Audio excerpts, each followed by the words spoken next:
Ok, buenas tardes compañeros. Hoy les vamos a hablar acerca de las complicaciones agudas de la diabetes mellitus. La siguiente, por favor.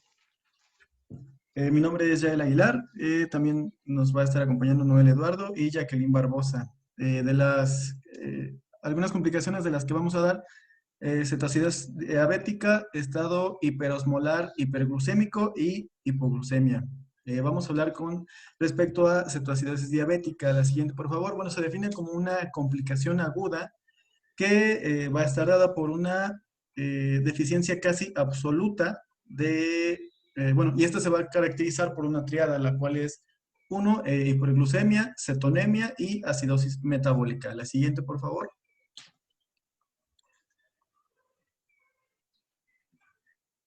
Y bueno, la siguiente, por favor. Vamos a tener que esta va a ser una de las manifestaciones más comunes en los pacientes con diabetes mellitus tipo 1 y incluso se puede dar que el diagnóstico de diabetes sea por medio de esta complicación.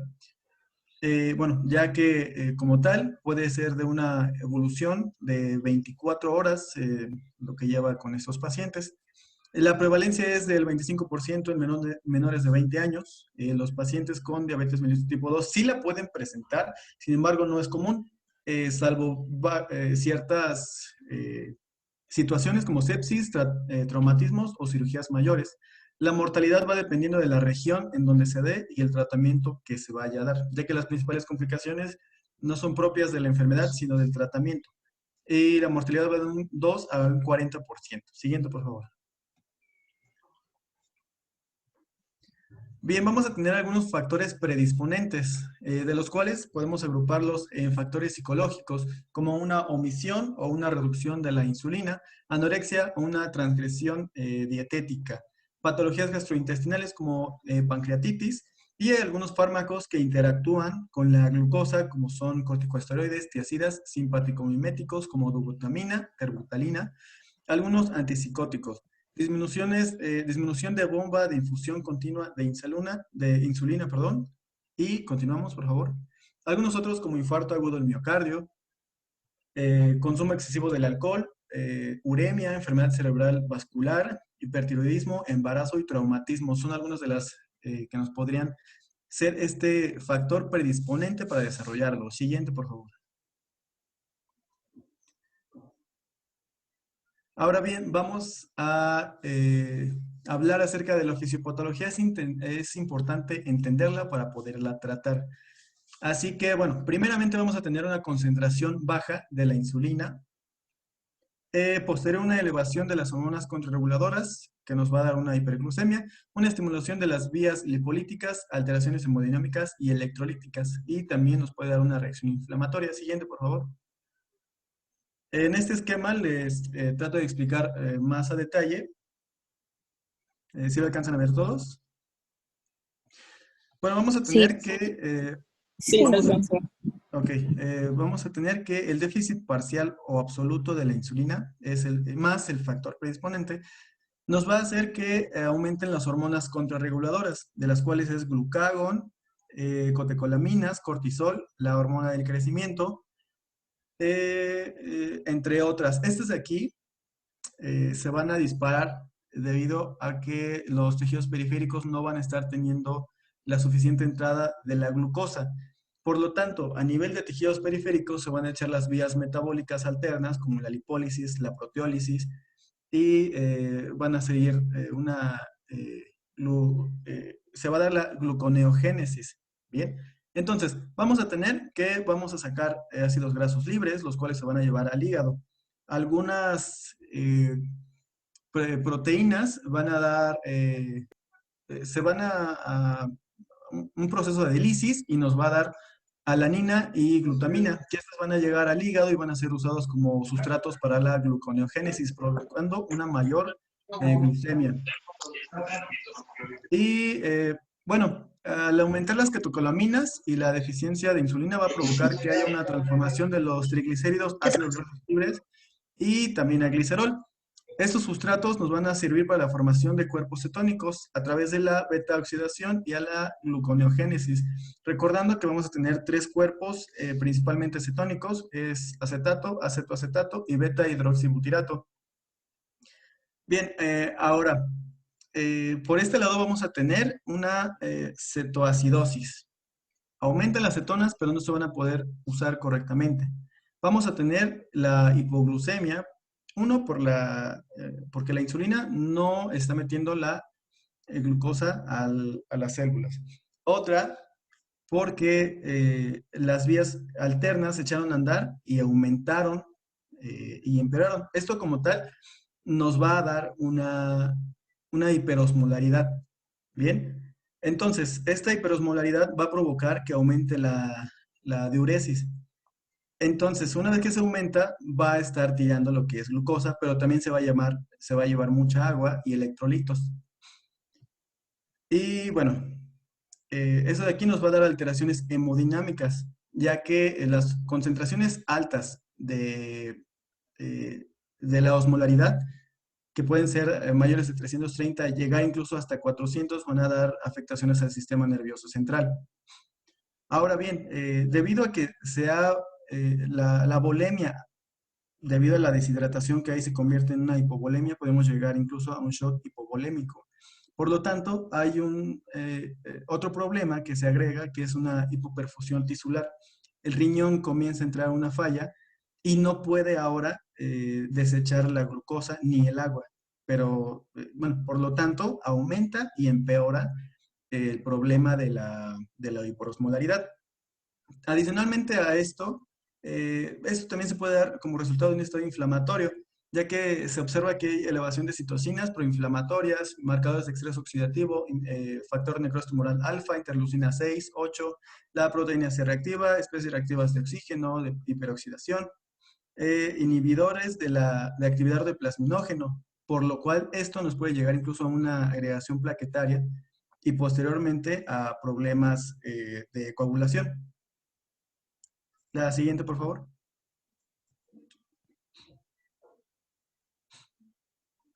Bueno, vamos a continuar con lo que es el cuadro clínico. Como tal, bueno, las manifestaciones que van a presentar estos pacientes son síntomas generales de hiperglucemia, como pues es la poliuria, polifagia, polidipsia y pérdida de peso, aunado a otros síntomas generales como son náuseas, vómitos, dolor abdominal y también alteraciones en el estado de conciencia y los signos de focalización neurológica, entre otros. En el examen físico podemos encontrar pacientes con signos de deshidratación, pérdidas de turgencia de la piel, mucosas secas, pacientes que llegan con taquicardia, con hipotensión.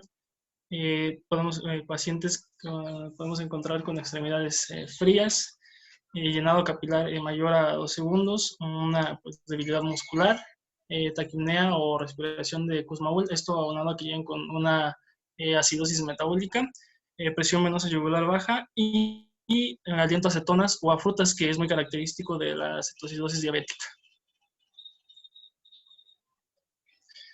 Como tal, el diagnóstico, pues el diagnóstico va a ser conjuntando todo lo que es el cuadro clínico con los criterios bioquímicos para los cuales pues vamos a solicitar también estudios de laboratorio como son la biometría hemática, la química sanguínea, una gasometría arterial y los electrolitos séricos.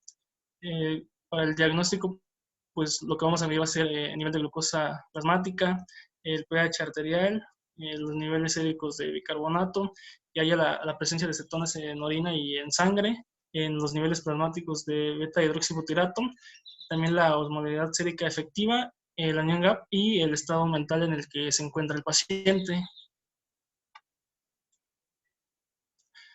Como tal, los datos del laboratorio que vamos a encontrar, pues va a ser una glucemia entre 250 a 900 miligramos sobre decilitro, las cetonas séricas positivas, una dilución de 1 a 8 o mayor.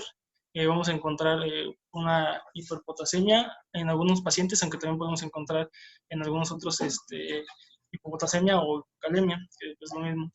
Una hiponatremia leve de 130 equivalentes sobre litro, recordando que los niveles normales son de 135 a 145, una hiperfosfatemia, también nitrógeno ureico y creatinina en sangre pues van a estar elevadas.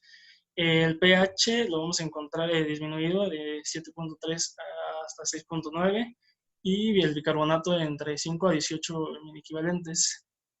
Y también pues, el dióxido de carbono lo vamos a encontrar bajo de 15 a 20 milímetros de mercurio. Esto pues va a ser secundario a una hipoventilación. Hiperventilación. Hiperventilación, perdón. Tenemos aquí las fórmulas para el cálculo de la utilidad en el manejo de la cetocidosis diabética. Bueno, para obtener el anion gap, pues vamos a hacer la suma de sodio más potasio menos cloro más bicarbonato. Pues esto nada más va a ser sustituyendo los valores que nos arrojen pues, los resultados del laboratorio, y este va a ser el anion gap. Y para la osmolaridad plasmática tenemos dos fórmulas, esta que les presento aquí en la tablita, que es pues la suma del sodio más potasio por 2, más glucosa entre 18, más urea entre 5.6, o la otra más sencilla, que es se multiplica el sodio 2 veces, más la glucosa entre 18. Esas serían las dos fórmulas que vamos a utilizar para nuestro diagnóstico. Ahora, en la siguiente tabla, pues les presento, bueno, lo que ya les mencionaba, los criterios diagnósticos, y también aquí mismo, pues vamos a clasificar la cetocidosis diabética.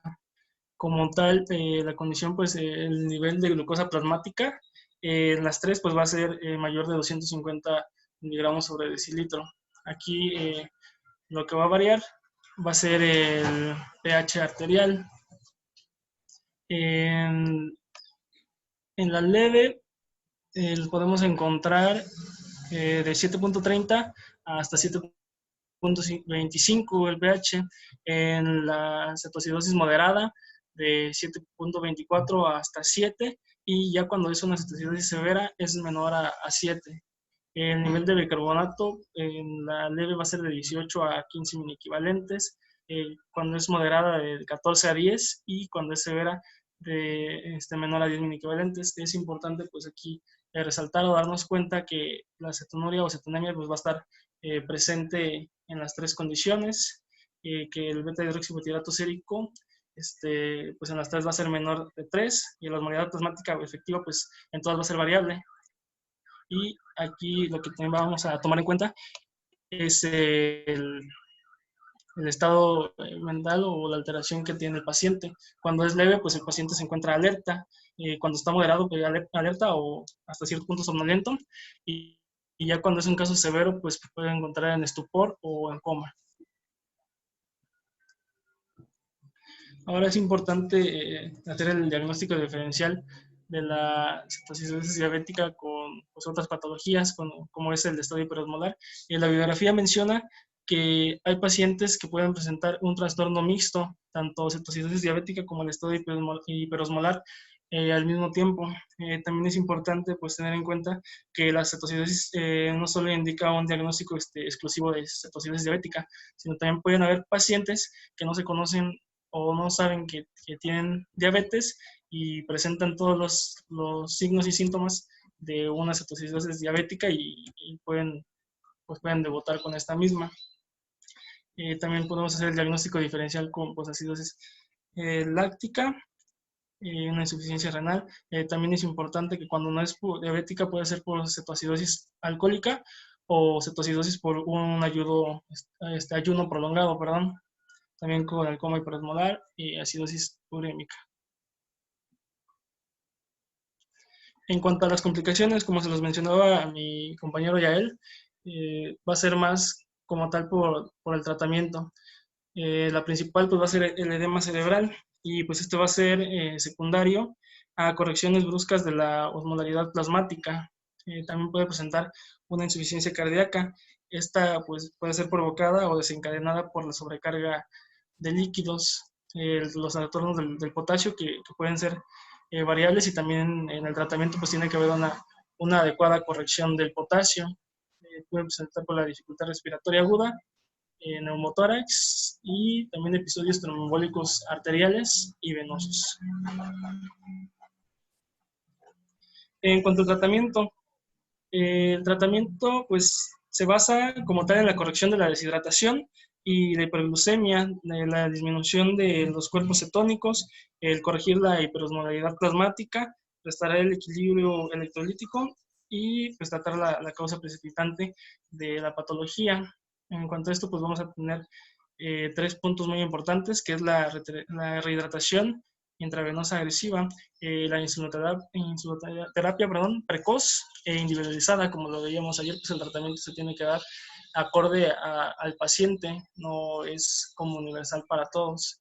Y el uso de suplementos de potasio y bicarbonato cuando se encuentran las alteraciones o cuando el paciente así lo amerita.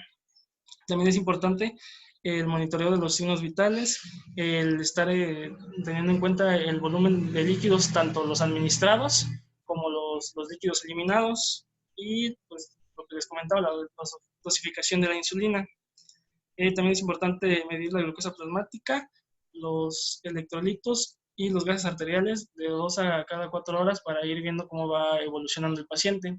En cuanto a la cetoacidosis leve, bueno, diabética leve o moderada, estos pues, pueden ser manejados en unidad de cuidados intermedios, y en cuanto a la severa o con comorbilidades, su manejo va a ser en UCI, en la unidad de cuidados intensivos.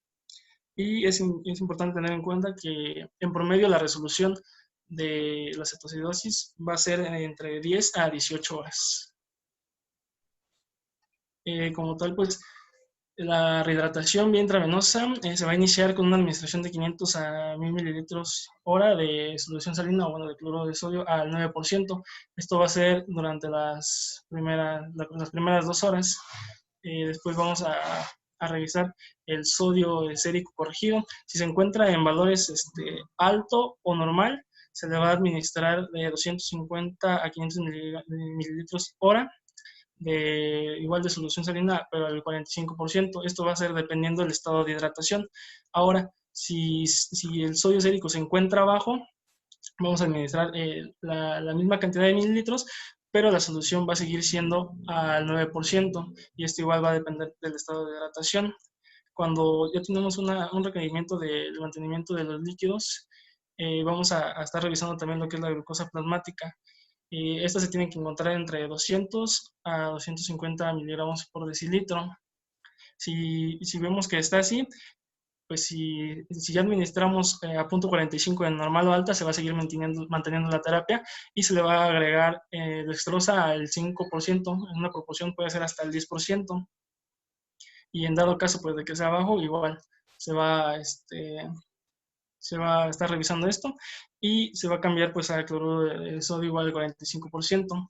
Ahora, ¿por qué se le agrega la dextrosa? Esto es para, pues el objetivo es evitar que el paciente caiga en hipoglucemia. Todo esto porque va a estar dada al mismo tiempo la rehidratación con la terapia de insulina. Y esta terapia pues, de líquido se va a mantener hasta la resolución de la cetoacidosis.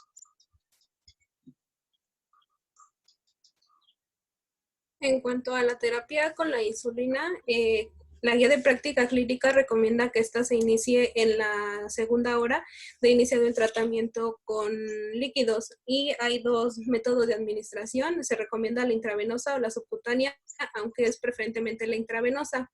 Se administra primero un bolo de 0.1 unidades por kilogramo si es intravenosa, y después se administra la infusión de 0.1 unidades sobre kilogramo por hora.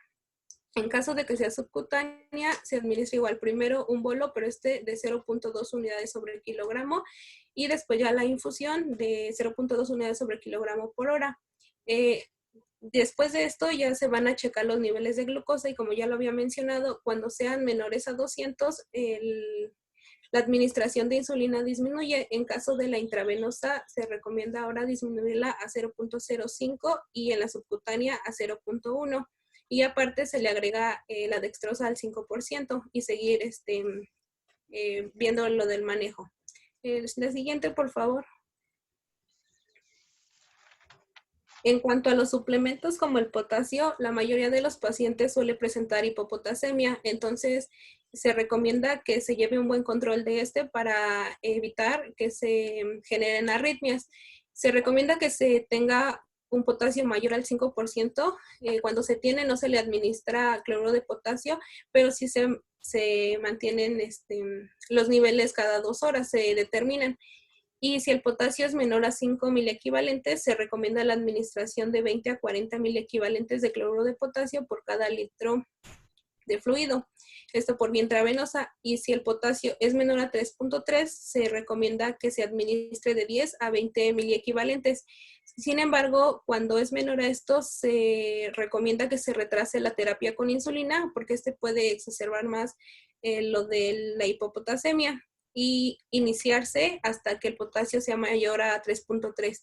En cuanto al bicarbonato, no se recomienda como tanto en la terapia, sin embargo, solo se recomienda en pacientes que obtengan un pH menor a 6.9.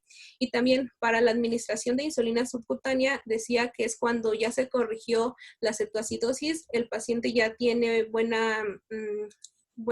apego a la vía oral o ya puede realizar la vía oral y entonces se recomienda así ahora la administración de insulina subcutánea antes de la comida y ya después, 1 o 2 horas después de la primera administración de insulina subcutánea, se recomienda que se retire la insulina intravenosa.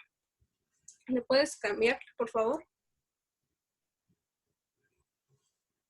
Ahora el siguiente va a ser el estado hiperglucémico hiperosmolar. La siguiente, por favor. Bueno, esta es la siguiente complicación, la segunda, y se va a definir como un estado mental alterado causado por una hiperosmolaridad, deshidratación profunda e hiperglucemia severa. Esta va a ser sin la presencia de la cetoacidosis. La siguiente. Se va a encontrar en una incidencia, bueno, va a ser más común la cetoacidosis que el estado hiperosmolar, pero este va a presentar una mayor mortalidad. La incidencia va a ser más o menos de 1 por cada 100.000, por cada 1.000 pacientes por año y se encuentra principalmente en pacientes con diabetes mellitus tipo 2, siendo entre 30 y 40% de estos pacientes la primera manifestación. Como les había dicho, presenta una gran mortalidad o al menos mayor que la anterior y el 50% de las muertes suelen ocurrir entre las 48 y 72 horas. Ahora, la incidencia o la mayor frecuencia de presentación va a ser en pacientes mayores a 70 años y también pues esto empeora su pronóstico. La siguiente.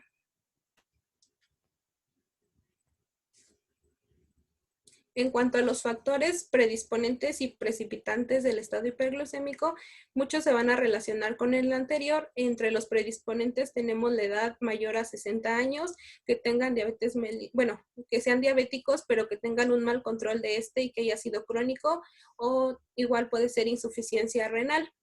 En cuanto a los precipitantes, principalmente van a deberse a infecciones. En cuanto a respiratorias, como alguna neumonía o infección de vías urinarias, son las principales. También pues un mal apego al tratamiento o enfermedades cardiovasculares como infarto agudo al miocardio. Otros fármacos que exacerban la presentación de esta complicación pues son corticosteroides, diuréticos, simpaticomiméticos y antipsicóticos. También una ingesta elevada de líquidos azucarados y pues cirugía o traumatismos. La siguiente. En cuanto a la fisiopatología de esta enfermedad es muy similar a la anterior, pero esta va a ser por una deficiencia relativa de insulina y también por un aumento de las hormonas contrarreguladoras como es glucagón, catecolaminas, cortisol y hormonas de crecimiento. Esta deficiencia relativa de insulinas va a ser lo suficiente como para evitar que se lleve a cabo lipólisis y después surja la cetoacidosis, pero va a ser insuficiente como para la captación de glucosa. Entonces va a haber un aumento de glucosa en sangre, más aparte el aumento de las hormonas contrarreguladoras que van a llevar a un aumento de la gluconeogénesis y de la glucogenólisis.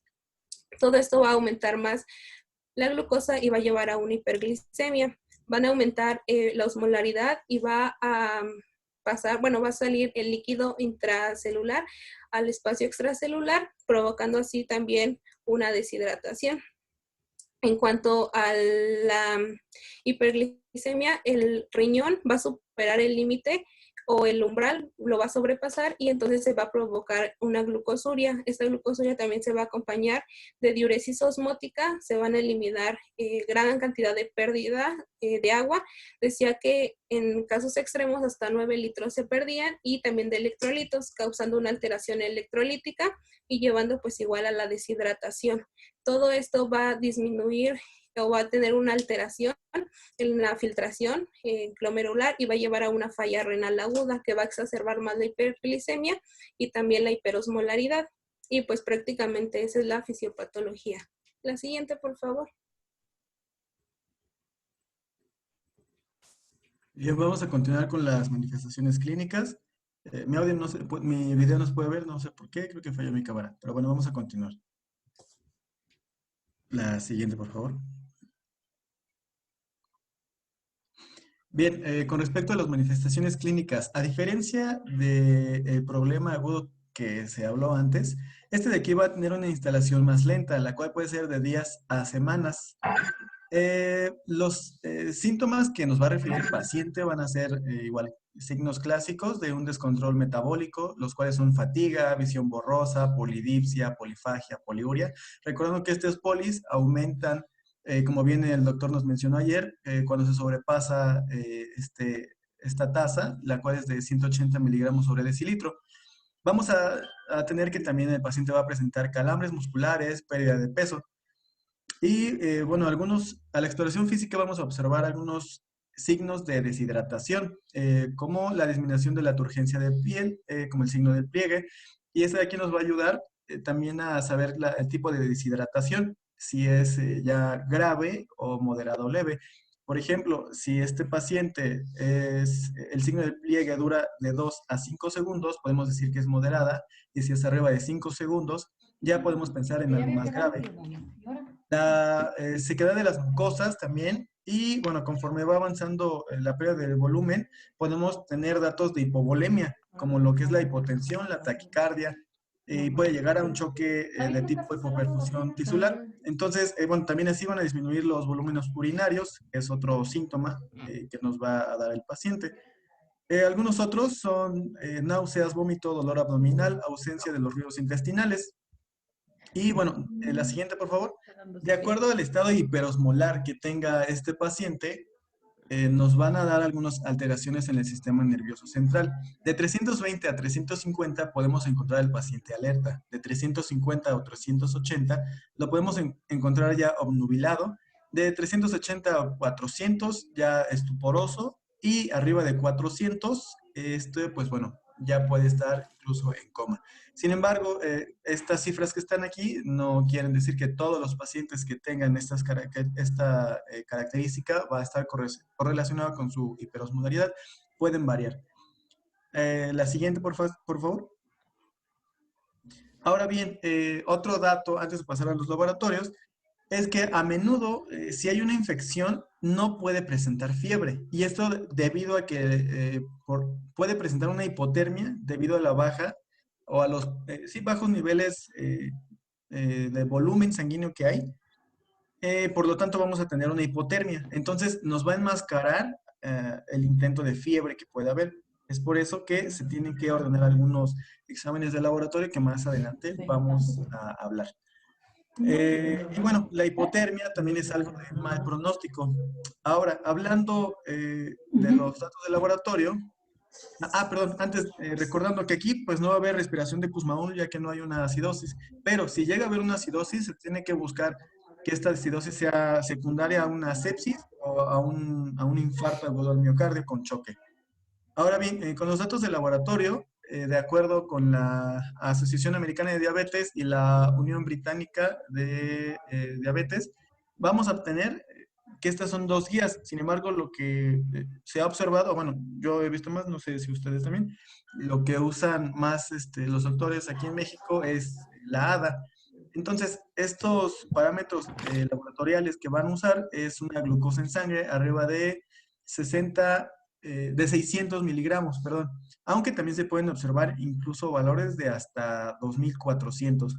El pH arterial está mayor a 7.3, el bicarbonato sérico está arriba de 15, el 3 beta hidroxibutirato está menor a 3.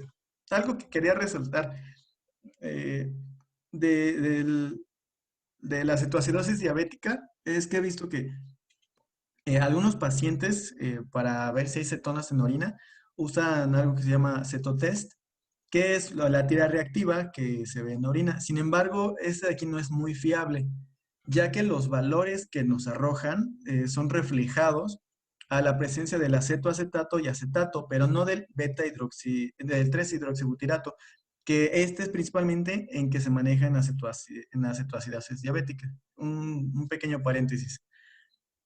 Bueno, continuamos con los laboratorios aquí del estado hiperglucémico.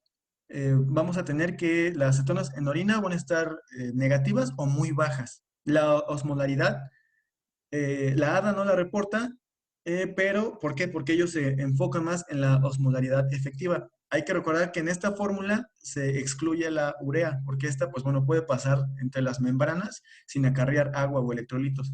Y la osmolaridad que maneja aquí es mayor de 320. Y el estado de conciencia, pues bueno, puede ser variable de acuerdo a lo que ya les mencioné anteriormente.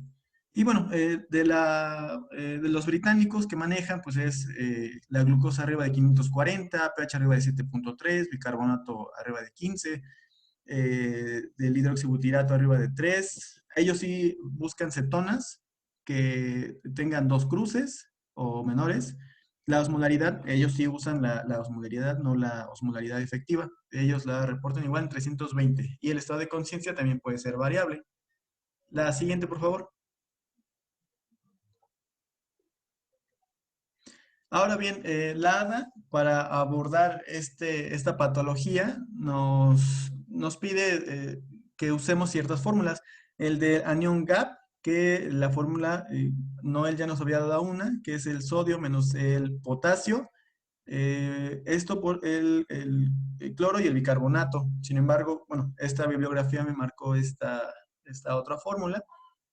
Desconozco, bueno, por qué no meta el potasio. Yo personalmente Yo te puedo decir si quieres. sí, a ver. Es que se supone que la brecha aniónica sumas todos los cationes, restas toda la suma de los aniones y esa es la brecha. Entonces menciona la bibliografía que no meten al potasio porque son cantidades mínimas, entonces si no la consideras no es como tan relevante. Pero ahí tendría que haber Ok. sido la suma de sodio-potasio menos la suma de cloro más bicarbonato. Ok, vale, muchas gracias. Nada. Bien, ahora aquí los parámetros que nos van a dar, el normal debería ser de 7 a 9 miliequivalentes por litro. Y lo vamos a observar elevado cuando sea arriba de 10 o 12 miliequivalentes por litro. Ahora, el potasio puede estar bajo o normal por el déficit de la insulina. En el uso de la insulina y el potasio hay que tener mucho cuidado aquí, ya que podemos observar algunas alteraciones en el electrocardiograma que más adelante se van a mencionar. Y bueno, también vamos a usar fórmula de sodio corregido. En los pacientes que tengan la glucosa menor a 400 miligramos sobre decilitro, vamos a usar la fórmula del sodio corregido, que es sodio medido más 0.016 por la glucosa menos 100. Pero cuando estos pacientes tengan una glucemia de arriba de 400 miligramos, vamos a utilizar el sodio medido más 0.024 por la glucosa menos 100. Ahora bien, vamos a usar la fórmula de la osmolaridad efectiva y bueno, porque esta elimina el uso de la urea. Aquí se las presento, que es 2 veces el sodio más la glucosa entre 18, que bien, bueno, Noel ya nos la había mencionado. La siguiente, por favor.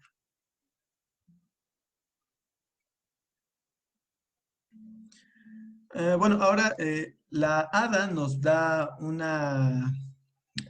indicaciones de cómo se tiene que usar el esquema con insulina. Antes que nada, tiene dos esquemas, pero en cualquiera de las dos se tiene que retirar la insulina subcutánea antes de iniciarla.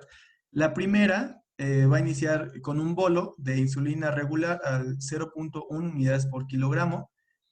Posteriormente, se va a dar la dosis de mantenimiento, que es de 0.1 unidades por kilogramo por hora en infusión continua.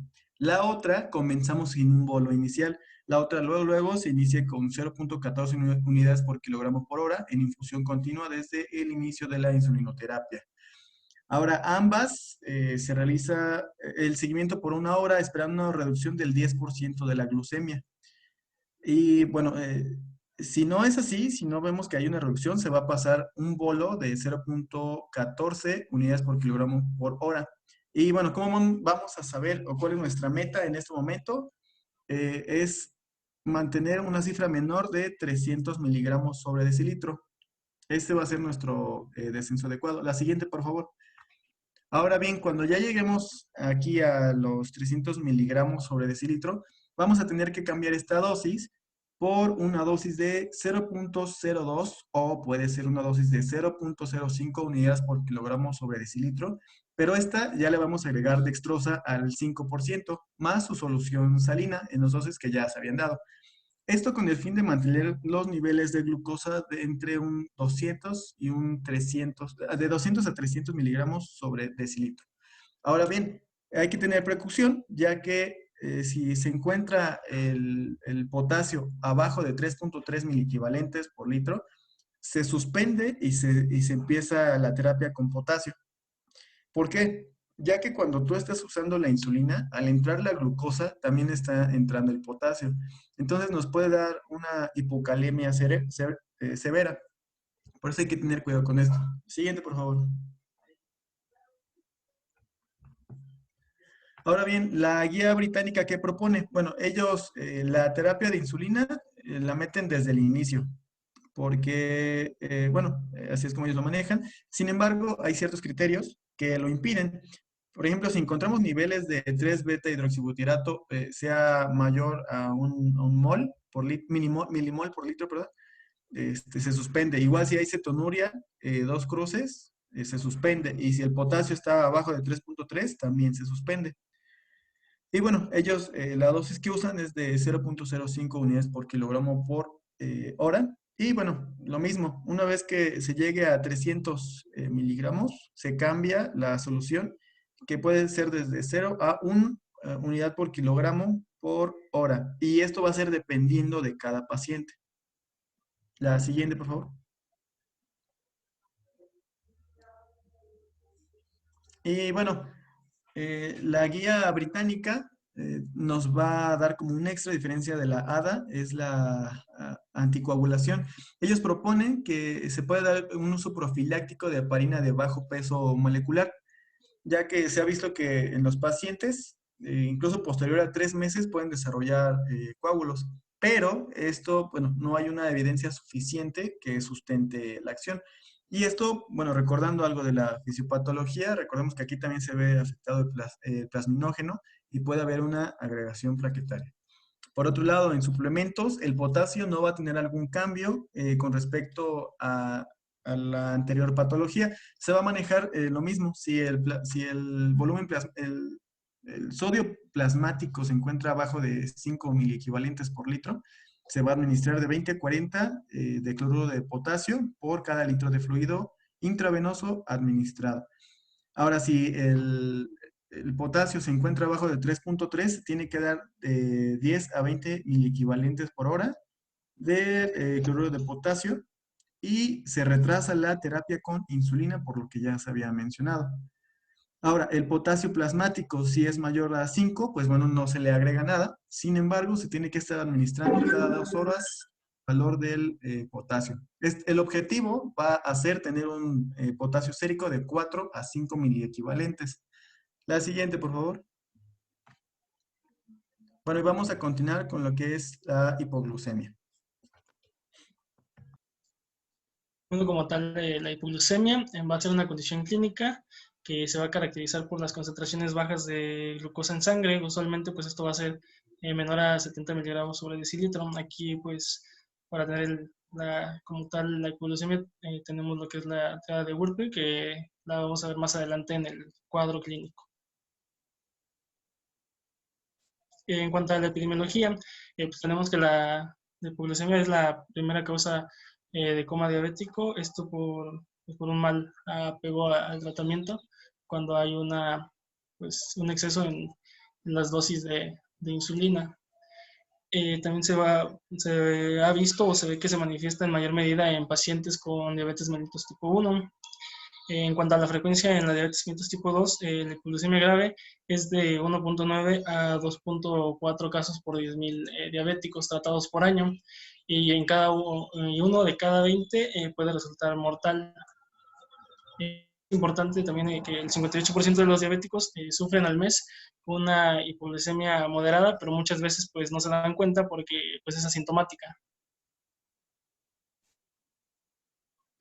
En cuanto a su etiopatogenia o bueno, su patología, vamos a tener que, bueno, hormonas y reguladoras y contrarreguladoras. Vamos a tener una disminución de la secreción de insulina, esto por la ausencia de la estimulación de la glucosa y también por la inhibición del sistema simpático, por la unión de la adrenalina con su receptor alfa-2, y también vamos a tener un aumento de la secreción del glucagón, esto por la estimulación directa de las células alfa, por la baja concentración pues, de glucosa plasmática que vamos a tener, y también por la estimulación de la beta-adrenérgica a las células alfa, esto de manera directa o circulante, o por las catecolaminas que están de manera circulante. Como tal, pues la disminución y el aumento del glucagón se va a ver reflejado en el hígado, en el riñón, músculo. Como tal, pues en el hígado va a ocasionar pues una gluconogénesis, que es la producción de la glucosa. La disminución de la insulina en el riñón va a causar un aumento de las enzimas en la corteza renal. Estas también son promotoras de la gluconogénesis. En cuanto a las catecolaminas, como tal, pues la hipoglucemia va a ser la estimulación para que haya una mayor secreción de adrenalina, principalmente en mayor cantidad, bueno, y en menor cantidad de noradrenalina. También es importante recordar que las catecolaminas van a actuar según el receptor al que se unan. Tenemos receptores alfa-adrenérgicos y receptores beta-adrenérgicos. En cuanto pues, a los receptores alfa-adrenérgicos, estos van a inhibir pues, la liberación pancreática de insulina y van a aumentar el flujo sanguíneo cerebral por vasoconstricción periférica. Y en cuanto si se unen a los receptores beta-adrenérgicos, van a ser más extensos, y estos pues, van a ejercer los requerimientos necesarios para que se produzca pues, la gluconogénesis. Entonces, pues estas catecolaminas, a través de esos receptores beta-adrenérgicos, van a empezar lo que es la movilización del glucógeno muscular y hepático, esto a través de la glucogenólisis, y la estimulación de la liberación muscular del lactato, el piruvato, de la alanina y de algunos otros aminoácidos que pues, nos van a funcionar también como sustratos para la gluconogénesis. En cuanto está sucediendo esto, pues también los hepatocitos, bueno, en los hepatocitos se va a promover lo que es la lipólisis de triglicéridos, que pues, nos va a proporcionar ácidos grasos libres, que también van a funcionar como sustratos, y a su vez, pues estos van a tener efectos cardíacos, bueno, van a tener efectos sobre los receptores beta-adrenérgicos, como el aumento en el crono y el inotropismo, y que es lo que nos van a ocasionar pues, las palpitaciones, que muchas veces pues, los pacientes llegan con estos signos. Y lo más importante, aquí les dejo una tablita, igual en lo que resume pues, los efectos fisiopatológicos como tal de las hormonas más importantes que actúan en la hipoglucemia. Me faltó mencionar aquí lo del cortisol, que hay un aumento de la producción de la glucosa por el hígado y el riñón, y también va a haber una disminución de la utilización de glucosa por los tejidos sensibles a insulina. Esto cuando hay un aumento del cortisol.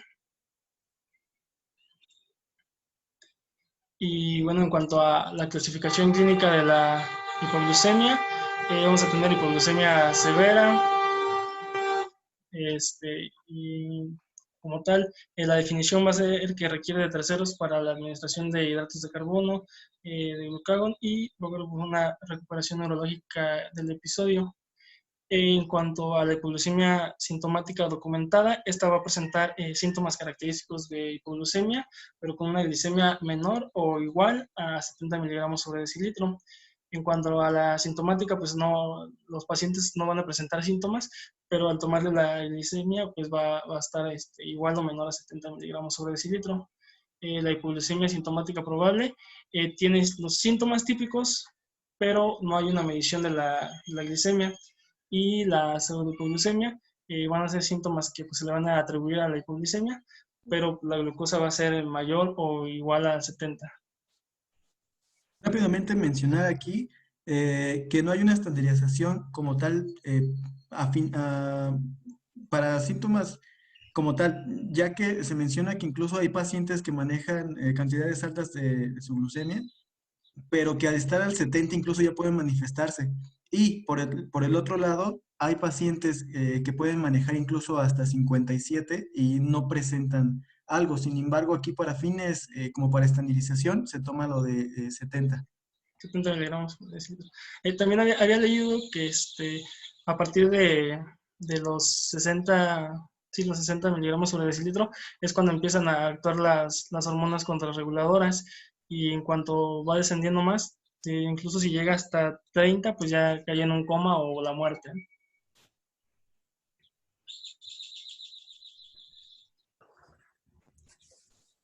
En cuanto al cuadro clínico, pues se presentan dos tipos de manifestaciones, los que son debidos a la activación del sistema nervioso autónomo y los que son por una deprivación de glucosa del sistema nervioso central.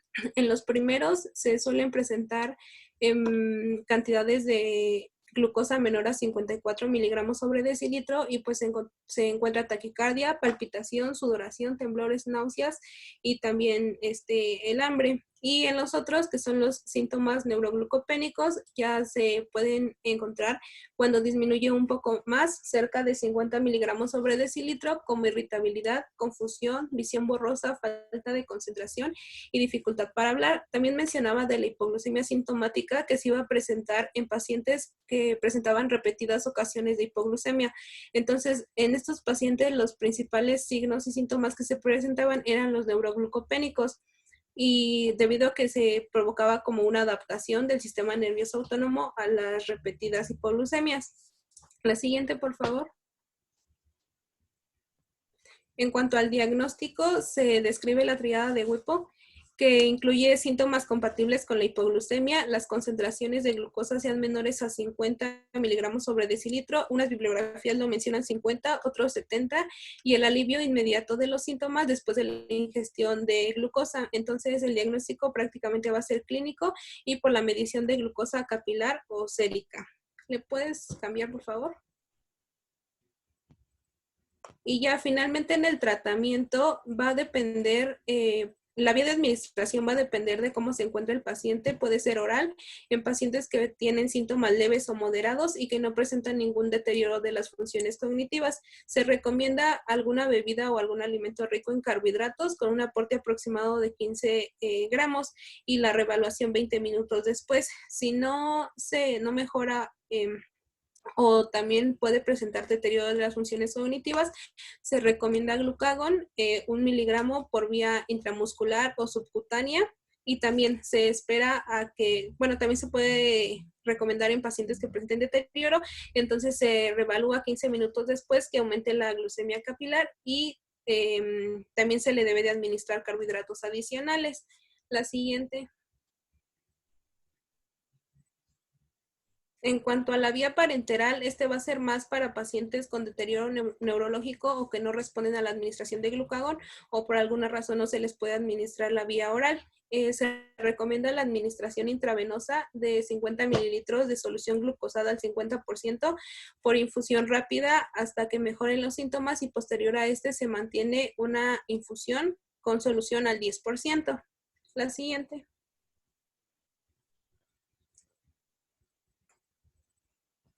Y bueno, eso sería todo de nuestra exposición. No sé si tengan alguna duda.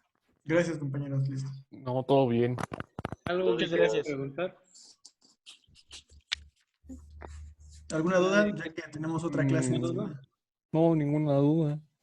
No, gracias. No, gracias. Ok. Bien, hay algunas cuestiones que hay que subrayar o aclarar. En relación a la cetoacidosis, el edema cerebral es frecuente pero en niños.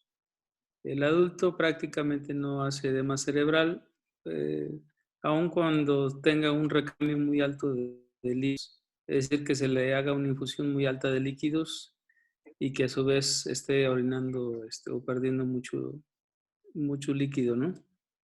La otra es que ustedes, ahora que les toque ver estos pacientes, van a notar que la cetoacidosis tarda en resolverse, digamos, un poquito más de 16 horas.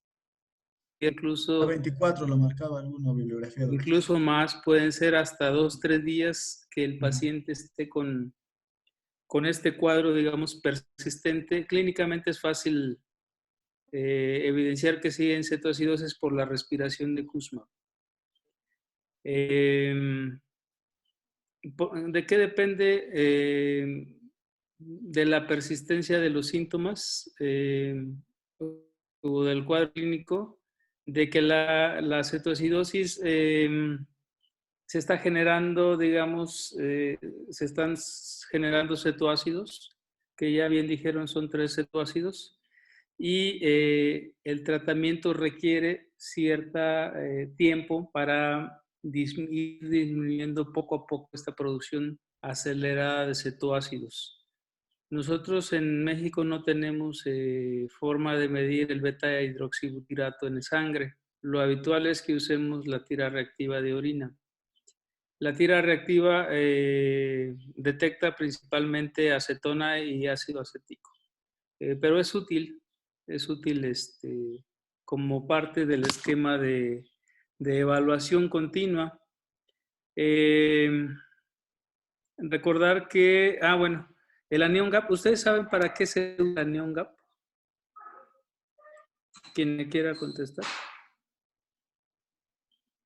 Bueno, yo había leído que justamente esa anion gap lo que hacían era calcular como la diferencia que había entre todos los como solutos que hay en el plasma y que eso podía condicionar, por ejemplo, se podía ver un anión o una brecha más amplia en pacientes con enfermedades crónicas, por ejemplo, como enfermedades renales o con pacientes con cetoacidosis diabética. Pues de hecho, Realmente, ajá. sí era ver la diferencia entre cationes y aniones en plasma, sangre u orina, y esto ver si también identificar las acidosis metabólicas. Bueno, realmente el anion gap es un parámetro que evalúa, digamos, divide las acidosis en anion gap amplio o anion gap normal. Esto es para diferenciar las acidosis de el anion gap amplio tiene pérdida grande de potasio, de bicarbonato. Ahí va incluido la cetoacidosis. Y el anion gap normal hacen acidosis sin pérdidas grandes de bicarbonatos. Un ejemplo claro es la insuficiencia renal. Entonces, lo que se hizo es determinar el anion gap para cuando la causa de la acidosis no está clara. El anion gap amplio, la acidosis con anion gap amplio es por acidosis diabética, pero puede ser también por pérdidas gastrointestinales, por ejemplo, cuando están vomitando o por diarrea. También pueden hacer, deshidratación y acidosis metabólica y porque pierden bicarbonato. Entonces, simple y sencillamente es para tratar de identificar la causa cuando no está clara de si la acidosis es por pérdida de bicarbonato, es decir, anion gap amplio, o anion gap normal cuando el bicarbonato no se está perdiendo, como la insuficiencia renal, ya sea aguda o ya sea crónica.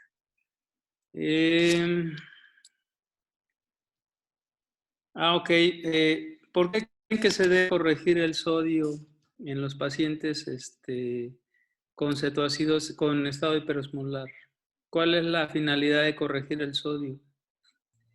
Ya nos puso ahí la formulita esta de sodio más 0.016 por glucosa menos 100. Para conocer en verdad la concentración real de sodio, porque se puede producir una hiponatremia dilucional. Sí, de hecho, se confunde. Ajá, no dilucional, una pseudo hiponatremia. Es decir, la hiperglicemia por cada 100 miligramos, por eso es que le restan el valor normal, que son 100 miligramos. Digamos, por cada 100, 100, 200, 300, 400, 500, va haciendo aparente que hay una baja de sodio en el plasma, cuando realmente no lo es. Es falsa detección de hiponatremia que se corrige al aplicar la fórmula. Es decir, si un paciente tiene, digamos, con estado hipermolar que llega con 145 de sodio y 1000 miligramos o 1 gramo de glucosa en sangre, ese paciente realmente tiene hipernatremia. Al aplicar la fórmula, ustedes van a notar que hay que sumarle a los 145 mil equivalentes de sodio y realmente en sangre está hipernatrémico.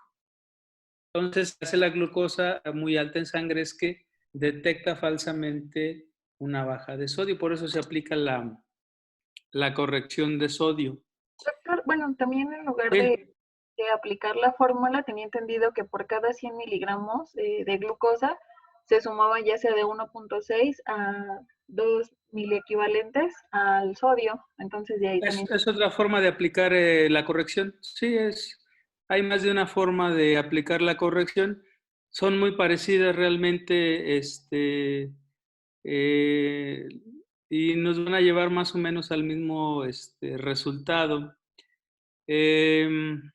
Acuérdense que los pacientes con cetoacidosis se detecta falsamente una elevación de amilasa, pero no es amilasa pancreática, es amilasa salival.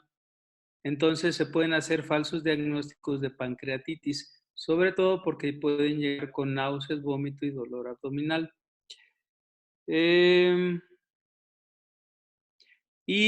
Por último, en la hipoglucemia hay fármacos que atenúan los síntomas de hipoglucemia. ¿Se acuerdan cuáles son? Es decir, que el paciente está tomando ciertos medicamentos y que tienen crisis hipoglucémica y el paciente tiene, digamos, pocas manifestaciones. Uno de ellos son los beta bloqueadores. Cualquiera, ya saben que es un grupo grande. Cualquiera de ellos puede atenuar la respuesta, digamos, en parte adrenérgica de la hipoglucemia y el paciente tener pocos síntomas. Y están descritas también las sulfas. Entonces, pero por excelencia son los beta bloqueadores, ya sea selectivos o no selectivos. Y acuérdense que estos pacientes de hipoglucemia tienen eventos cardiovasculares, mayor mortalidad porque en el evento de hipoglucemia no es raro que hagan eventos coexistentes como infarto al miocardio, angina de pecho, accidente vascular cerebral, en parte porque la cascada de la activación de las hormonas contrarreguladoras pueden provocar estos eventos, ¿no? Muy bien. ¿Algo más? No, doctor, nada más. Sí. Al ratito Doctor. les hacemos llegar bueno, para que nos pueda evaluar. Bueno, entonces sería todo por hoy y nos vemos el día de mañana. Hasta luego, Gracias, doctor. doctor. Hasta luego. Hasta luego, Gracias, doctor, muchas doctor. gracias. Hasta mañana.